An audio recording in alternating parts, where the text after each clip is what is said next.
Bienvenue dans le tutoriel de Gamescaper. Afin de vous familiariser à l'utilisation de notre logiciel, nous allons étudier ensemble chacun des éléments de l'interface. L'espace de jeu peut être divisé en deux parties distinctes. À gauche, on trouve le lecteur de vidéo qui va jouer une conversation rythmée par vos choix.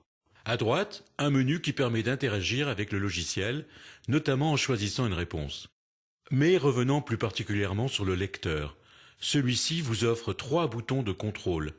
Tout d'abord, le bouton pause lecture qui vous donne la possibilité de marquer une pause dans la séquence en cours de visionnement. Ensuite, à la fin de chaque séquence, un bouton revoir la vidéo permet de visionner de nouveau la séquence en cours. Enfin, une barre de volume vous donne la possibilité d'augmenter ou de baisser le volume sonore afin de l'ajuster à un niveau d'écoute confortable. Étudions ensuite la partie interactive du logiciel. À chaque séquence vidéo, un choix de réponse vous est proposé.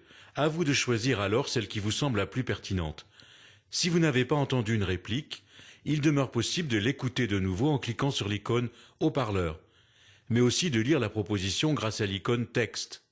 Une fois que vous pensez connaître la bonne réponse, cliquez simplement sur celle-ci pour que la conversation continue en conséquence.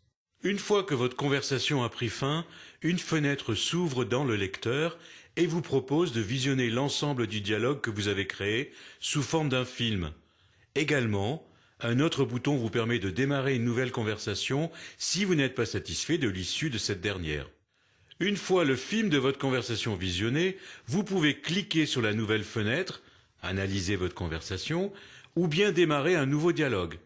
L'analyse de votre conversation vous place face à vos choix et vous demande d'en juger la qualité.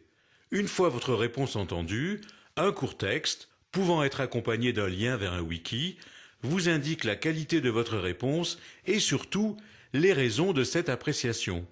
Une fois l'analyse terminée, votre exercice prend fin. Voilà, vous n'avez plus qu'à vous lancer.